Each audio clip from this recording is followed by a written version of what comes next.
गांव में जगदीश नाम का एक भोला किसान था जो अपनी बेवकूफ़ी से हर बार अपनी फसल बर्बाद कर देता था। बारिश के मौसम में धान की जगह तरबूज की खेती करता। अरे सुनते हो, क्या तुम्हें कभी अक्ल आएगी या नहीं? अरे अब का हो गया भाई, काहे चिल्ला रही हो? चिल्लाऊं नहीं तो क्या करूं? इस बारिश में जब सब लोग धान की खेती करते हैं, तुम तरबूज की खेती कर रहे हो। देखो, हमने सोच समझकर ही तरबूज बोया है। सोच समझकर बोया है? सुनो तो जरा, क्या सोचा था तुमने? हाँ, अब सुनो। बात ये है कि सब लोग जब धान की खेती कर रहे हैं तो ऐसे में तरबूज कम मिलेगा। तो हमने क्या सोचा कि अगर हम तरबूज लगाएंगे तो बढ़िया मुनाफा हो जाएगा। हाँ। तुम्हारा दिमाग खराब है क्या? बारिश में कभी तरबूज होता है? क्या बात कर रही हो? बारिश में तरबूज नहीं होता है क्या? अब मैं क्या कहूँ, तुम तो सब जानकर ही खेती करते हो ना। अरे ऐसे काहे कह रही हो? पहले बता दिया होता तो हम तरबूज लगाए नहीं करते। तुम्हें पहले मैं कैसे बताऊं? क्या तुम मुझसे सलाह लेते हो कभी? हाँ, अब रहने दो, ज्यादा डांटो नहीं। आगे से ऐसा हम नहीं करेंगे। जाओ यहाँ से, मेरी नजरों से दूर हो जाओ। जगदीश की एक बेटी थी, नाम था दिव्या। दिव्या बहुत ही समझदार लड़की थी। वो गांव भर में घूम घूम कर लोगों की मदद करती थी। सुबह जब वो बुढ़िया के घर के सामने से गुजर रही थी तो देखा कि वो बुढ़िया रो रही है। अरे बूढ़ी माँ, आप रो क्यों रही हैं? क्या हुआ?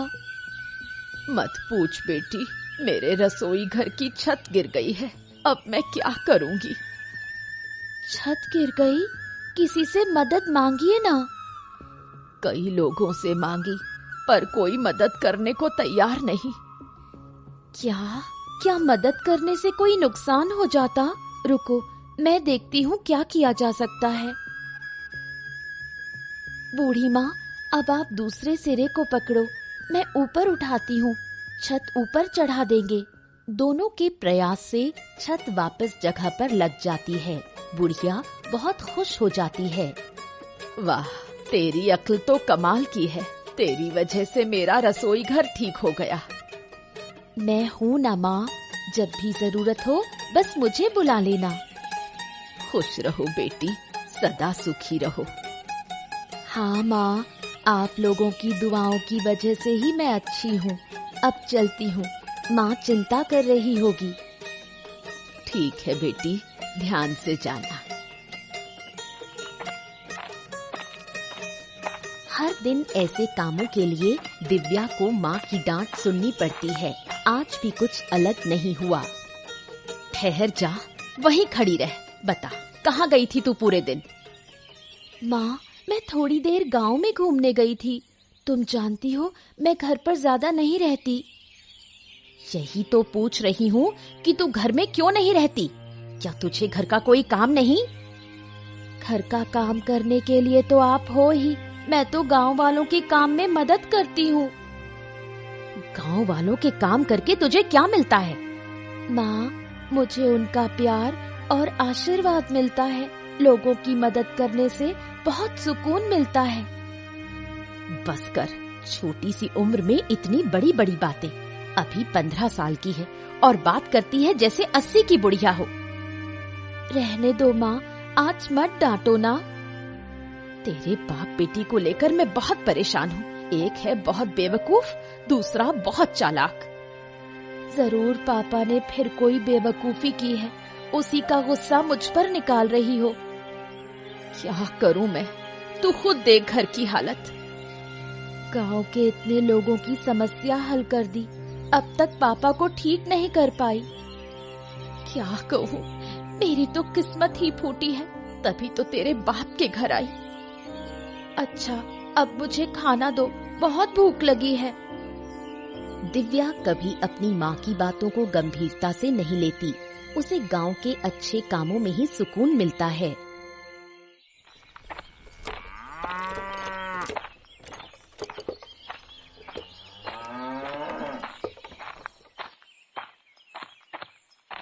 सुबह चंद्रकांत बाबू ने बुढ़िया को बुलाया, लेकिन वो नहीं आ पाई। इस बात को लेकर वो चिंतित थे।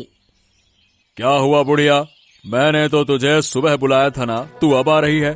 क्या मेरी बात की कोई कदर नहीं है क्या? ऐसी कोई बात नहीं बाबूजी, दरअसल मैं थोड़ी परेशानी में पड़ गई थी। परेशानी में? क्या हुआ था?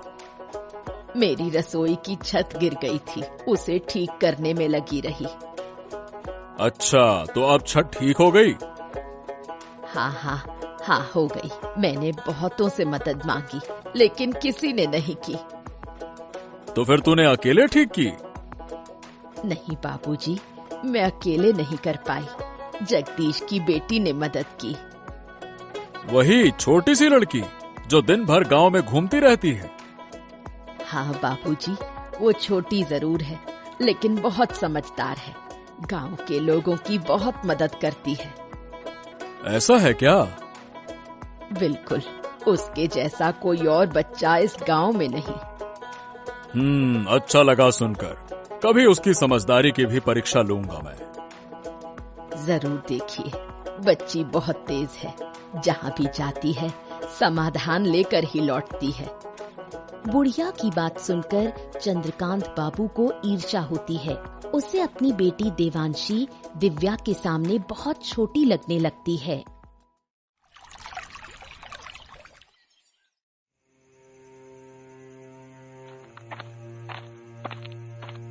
सुनो बेटी, तू जगदीश की उस छोटी लड़की को जानती है? किसकी बात कर रहे हो? उस दिव्या की? हाँ, उसी लड़की की बात कर रहा हूँ। जानती है ना तू? हाँ, नाम और चेहरे से जानती हूँ, लेकिन कभी आमने सामने बात नहीं हुई। अरे बेटा, लोग कह रहे हैं कि वो बहुत ही समझदार है। पूरे गांव की समस्या वही लड़की हल करती फिरती है। क्या कह रहे हो पिताजी? ये कैसे हो सकता है? उसकी उम्र ही कितनी है? ऐसा है क्या? अब मुझे भी तो बड़ा अजीब ही लग रहा है, लेकिन जो कुछ लोगों से सुना है, अब देखो वो झूठ नहीं लगता। लोग उस लड़की की तारीफ कर रहे हैं। तारीफ कर रहे हैं कि क्या बात कर रही हो? ऐसा लग रहा है जैसे उसके गुणों का बखान कर रहे हैं। मैं भी देखना चाहती हूँ कि वो कितनी होशियार है। अब गरीब घर में जन्मी है, उसमें भला इतनी अकल आ कहां से गई? अगर वो मुझसे ज्यादा समझदार निकली तो उसे इस गांव में नहीं रहने दूंगी। इस गांव की सबसे समझदार लड़की सिर्फ मैं ही रहूंगी। ठीक है बेटी, अब देखो तुम गुस्सा मत करो। मैं देखता हूँ क्या किया जा सकता है। चंद्रकांत बाबू सोच में पड़ जाते हैं, कैसे दिव्या को इस गांव से बाहर निकाला जाए। 2 दिन बाद की बात है। देवांशी गांव में घूमते हुए तालाब के किनारे दिव्या को खड़ा देखती है। उसके मन में एक शैतानी योजना आती है। अरे, तुम दिव्या हो ना, जगदीश काका की बेटी? हाँ, मेरे पापा का नाम जगदीश है। तुम कौन हो? ओहो, तुम मुझे पहचानती नहीं? मैं चंद्रकांत बाबू की बेटी हूँ।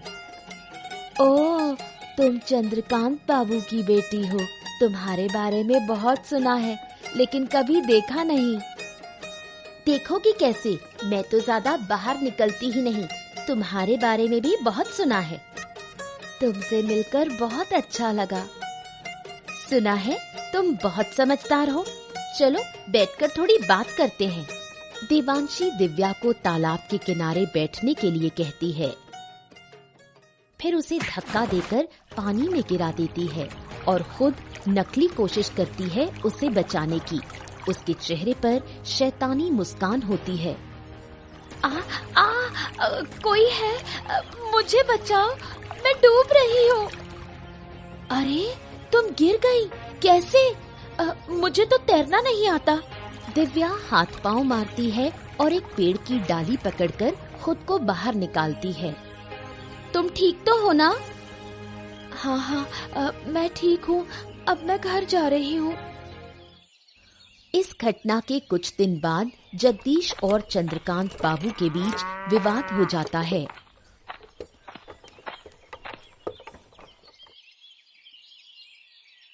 क्या हाल है जगदीश? कैसे जा रहे हैं तुम्हारे दिन? अरे आपके आशीर्वाद से सब ठीक चल रहा है बाबू, पर आप अचानक से हमारे घर में क्या हो गया? देखो, मुझे जमीन की जरूरत है, उसी सिलसिले में बात करने आया हूँ। जमीन के मामले में हम आपकी मदद भला कैसे कर सकते हैं? देखो, ऐसा है, जो जमीन मुझे चाहिए वो तुम्हारी है। तुम्हारी जमीन के बगल में मेरी जमीन है। लेकिन बाबू, मैं आपको अपनी जमीन क्यों दूं? अरे भाई, उसके बदले में पैसे दूंगा, इसलिए और काहे के लिए। मुझे तुम्हारी जमीन की सख्त जरूरत है। लेकिन मेरे पापा आपको जमीन क्यों देंगे? वो जमीन बेचने वाली नहीं है। अरे तू बीच में काहे बोल रही है? तुझे क्या समझ है इन बातों की? ये बड़े लोगों की बात है। तू चुप रह। जगदीश, तेरी बेटी मेरा अपमान कर रही है। हैं? अपमान?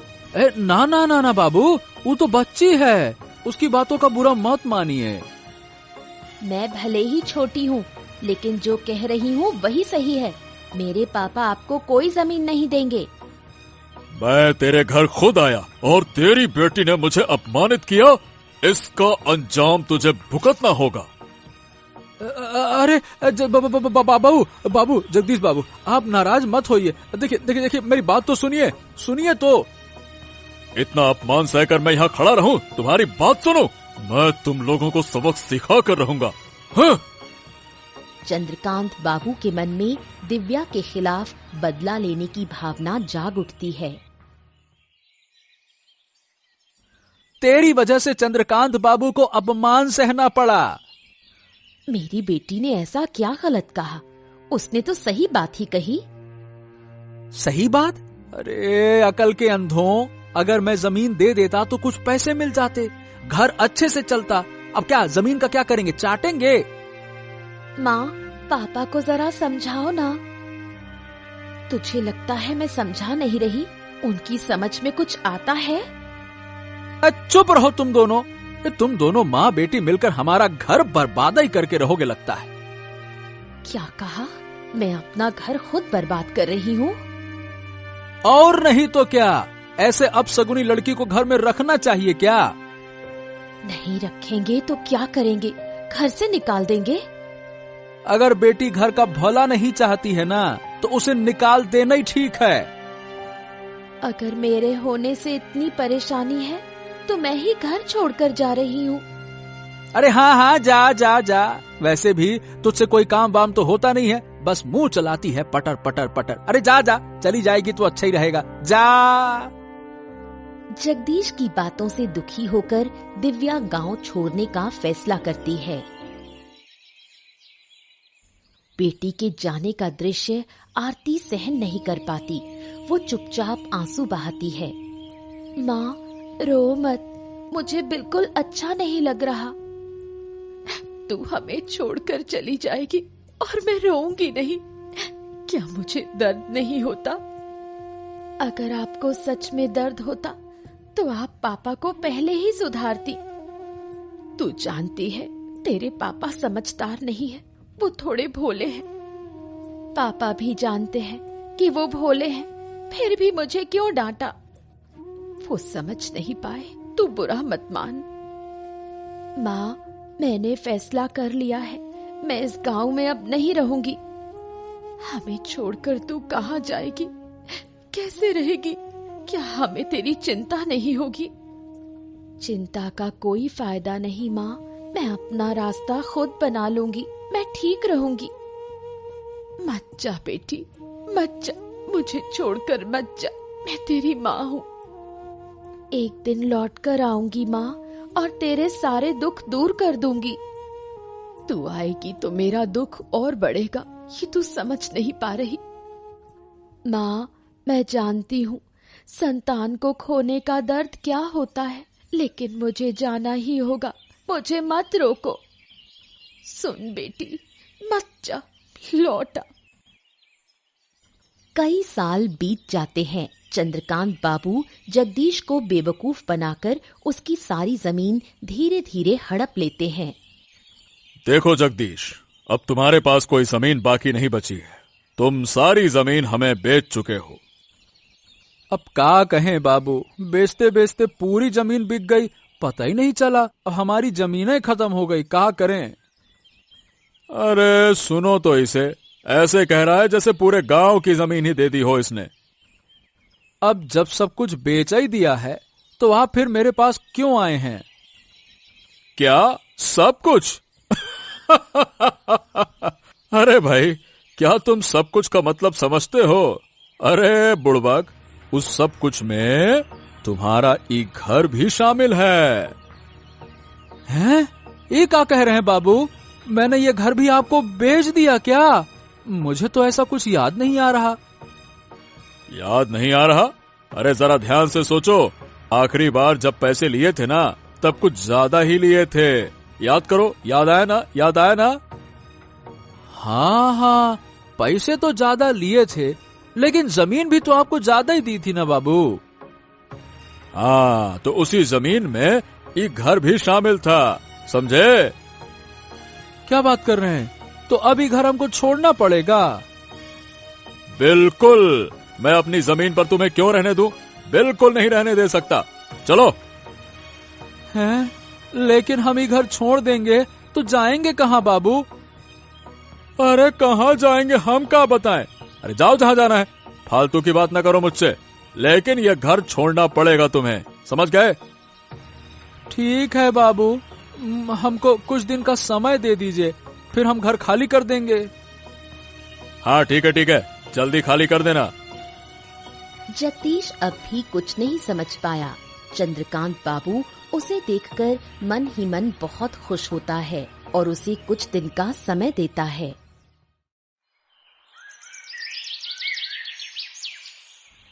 जगदीश गहरी सोच में पड़ जाता है। उनका अंतिम सहारा भी अब खत्म हो चुका है। मैंने तुम्हें बार बार कहा था उस चंद्रकांत बाबू के साथ मत घूमो, लेकिन तुमने मेरी एक भी बात नहीं मानी। अरे हमको क्या पता था? अरे गिन्नी, अगर पता होता तो मैं उसके साथ उठता बैठता क्या? तुमने नहीं समझा, ये ठीक है, लेकिन जब जब मैंने समझाने की कोशिश की, तुमने मुझे ही चुप करा दिया। अरे हमको कभी अंदाजा ही नहीं था कि हमारे साथ ऐसा हो जाएगा। तुम्हारी वजह से मैंने अपनी बेटी को खो दिया। वो तो शुरू से ही विरोध कर रही थी। हाँ, अब जाकर समझ में आ रहा है कि मेरी बिटिया सही कहती थी। मैंने नाहक उसे गलत समझा इतने साल। क्या करूं, मेरी अकल ही मारी गई थी। तुमने उसे घर से निकाल दिया, अब उसका पाप तुम्हें भुगतना पड़ रहा है। मैं और सजा भुगतने को तैयार हूँ। मेरी बेटी न जाने कहाँ होगी, किस हालत में होगी। मुझे माफ कर दो मेरी बेटी। अब रोकर क्या फायदा? सोचो अब आगे कहाँ जाएंगे? अरे अब तो कुछ सोचने की शक्ति ही नहीं रही, कहाँ जाएंगे, क्या करेंगे? तुम्हारे दिमाग में कभी कुछ चलता ही कब था? सारा झंझट मुझे ही सहना पड़ा है। अब मैं क्या करूं? चिंता मत करो गिन्नी, हम कुछ उपाय सोचते हैं। जगदीश और आरती का जीवन अब अनिश्चितता के अंधकार में डूब गया। दिव्या गांव लौटकर गांव के विकास के लिए प्रयास शुरू करती है। उसकी मुलाकात आनंद नाम के एक शिक्षित युवक से होती है। सुना है आप 2 दिन पहले गांव लौटी हैं और गांव के भले के लिए काम करना चाहती हैं। हाँ, आपने ठीक सुना। क्या आपको कोई आपत्ति है? अरे नहीं, कैसी बातें कर रही हैं? मैं तो खुद किसी ऐसे व्यक्ति की तलाश में था। फिर तो और भी अच्छा। दरअसल मैं भी काफी समय से गांव के विकास के लिए कुछ करना चाहता था। अब आपको पाकर अच्छा लग रहा है। अब मेरे पास एक साथी है। आपके साथ मिलकर मैं और भी अच्छा काम कर पाऊंगी। हाँ, जी हाँ, मैं भी तो यही कहना चाहता था। आप तो काफी समझदार हैं। तो आपने गांव के लिए क्या योजना बनाई है? वैसे मैंने अभी तक कुछ तय नहीं किया है, पर सोच रहा था कि अनपढ़ किसानों को कृषि के बारे में जागरूक किया जाए। हाँ, ये तो बहुत अच्छा विचार है। मैं भी कुछ ऐसा ही सोच रही थी। क्यों ना गांव के शिक्षित लोगों को साथ लेकर एक संस्था बनाई जाए।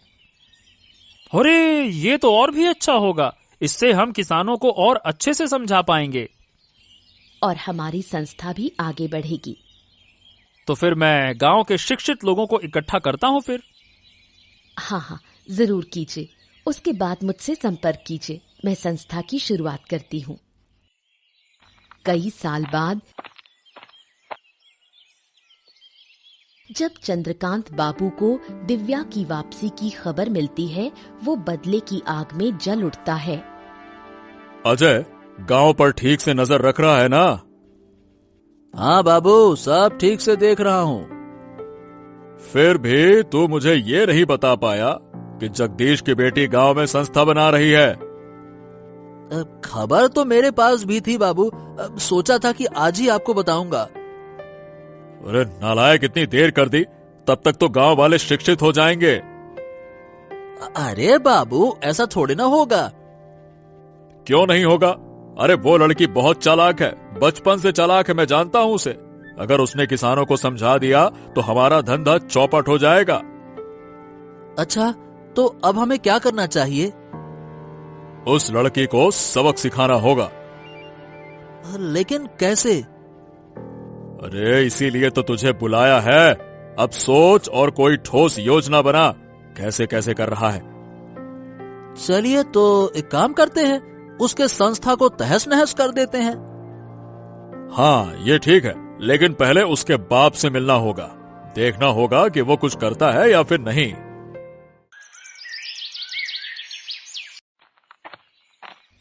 जब चंद्रकांत बाबू जगदीश के घर पहुंचे तो जगदीश थोड़ा डर गया। उसने सोचा चंद्रकांत बाबू शायद उसे घर से निकालने आए हैं। प्रणाम प्रणाम बाबू, आइए आइए आइए, अंदर आइए, बैठिए बैठिए बैठिए।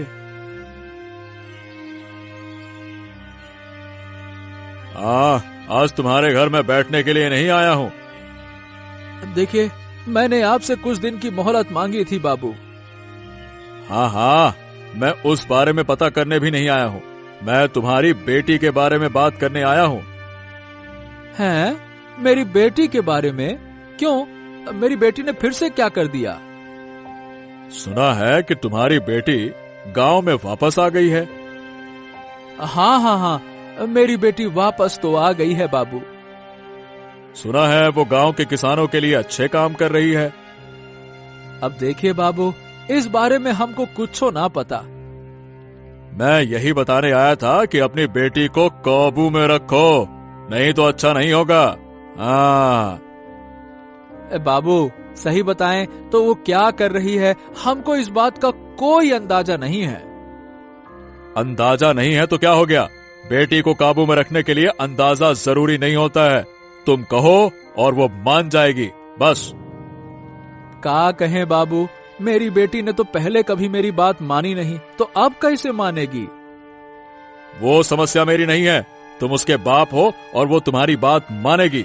मुझे बस तुम्हें सूचना देनी थी, मैंने दे दी। लेकिन बाबू, अगर वो गांव के भले के लिए काम कर रही है तो इसमें समस्या क्या है? हमको ये समझ में नहीं आ रहा। अरे क्या कहें, वो जानने से तुम्हें कोई फायदा नहीं है। अगर सीधी बात है कि उसे नहीं रोका तो वो अपनी जान से हाथ धो बैठेगी। बस कह दिया मैंने। अपनी बेटी की बात सुनकर जगदीश अब मन ही मन ठान लेता है कि वो अपनी बेटी को किसी हाल में नुकसान नहीं होने देगा। गांव भर में जगदीश की बेटी की तारीफ सुनकर जगदीश और आरती गर्व महसूस करते हैं। देखा, मैंने कहा था ना कि हमारी बेटी एक दिन अच्छा काम करेगी, गांव के लोग उसे सम्मान देंगे। हाँ, अब तो मैं भी देख रहा हूँ, लेकिन पहले मुझे यकीन नहीं था। तुम्हारे अविश्वास की वजह से ही वो हमें छोड़कर चली गई थी। तुम्हारी बेटी इतनी समझदार है कि हमें छोड़कर भी सफल होकर लौट आई है। मुझे अपनी बेटी पर कितना गर्व हो रहा है, ये मैं बता नहीं सकती। मुझे भी कम गर्व नहीं है अपनी बिटिया पर। अरे गांव में निकलते ही सब लोग कहते हैं, वो देखो दिव्या के पापा जा रहे हैं। तो फिर मानते हो कि मेरी बेटी अच्छा काम कर रही है? हाँ, कर तो रही है, लेकिन अब लोग उसे रोकने के लिए उठ खड़े हुए हैं। वो लोग उससे जलते हैं, लेकिन मैं अपनी बेटी को कोई नुकसान नहीं होने दूंगी। अब मैंने भी मन बना लिया है भाग्यवान, जो हमारी बेटी को नुकसान पहुंचाएगा उसको हम छोड़ेंगे नहीं। देखो, चंद्रकांत बाबू का साथ मत देना। मेरी बेटी शुरू से ही सही थी। मैं समझ नहीं पाया न गिन्नी, यही तो मेरी गलती थी। अब क्या कहें। अब इन बातों को छोड़ो, अब हमें अपनी बेटी को बचाना है। चलो कोई बात नहीं, तुम चिंता न करो, मैं उसे हर हाल में बचाऊंगा। आखिर हमारी बेटी है वो।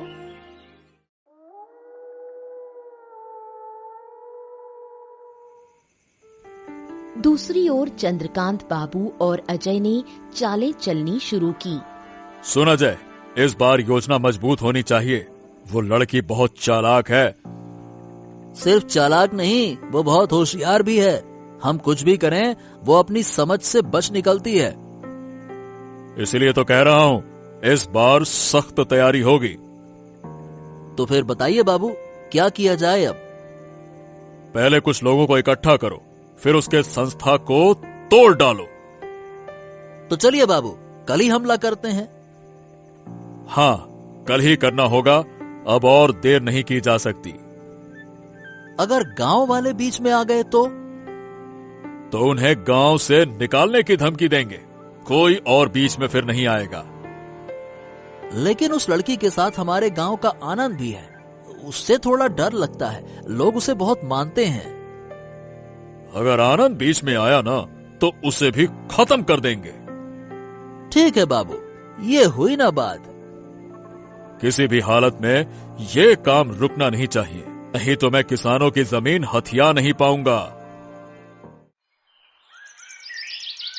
सुबह होते ही चंद्रकांत बाबू, अजय और उनके लोग सभा घर पहुंचते हैं, हाथों में डंडे और हथियार। ये क्या बाबू, आप लोग यहाँ हथियार लेकर क्यों आए हैं? क्या मकसद है आपका? जो काम तुम लोग कर रहे हो वो गांव के भले के लिए नहीं है। इसे अभी के अभी बंद करो। ये काम गांव के भले के लिए नहीं है, ये आपसे किसने कहा? या फिर ये काम आपके धंधे के लिए खतरा बन गया है? रोज जबान लड़ाती है। अजय, देख क्या रहा है? इस सभा घर को तोड़ डाल। चल। अगर हिम्मत है तो आइए, हम तुम्हारे हाथ तोड़ डालेंगे। अब दिव्या के सामने ढाल बनकर खड़े हो जाते हैं जगदीश। चंद्रकांत बाबू गुस्से में भड़क उठते हैं। खबरदार बाबू, अब तक आपने हमारे परिवार को बहुत नुकसान पहुंचा दिया। अगर आज हमारी बेटी को कुछ हुआ ना, तो आपको हम लटा के ऐसा मारेंगे, क्या कहें फिर। छोड़ दो अब उसको, बहुत हो गया। ए जगदीश, तो भूल रहा है कि तेरा घर अब भी मेरी मुट्ठी में है। ए बाबू, घर वर की कोई जरूरत नहीं है, फालतू की धमकी देना नहीं। और हमारी बेटी को कुछ होना नहीं चाहिए। हाँ। तूने अच्छा नहीं किया। अपने आदमियों को पकड़ो और चुपचाप निकल जाओ, नहीं तो आपको कुचलने में एक पल नहीं लगाऊंगा।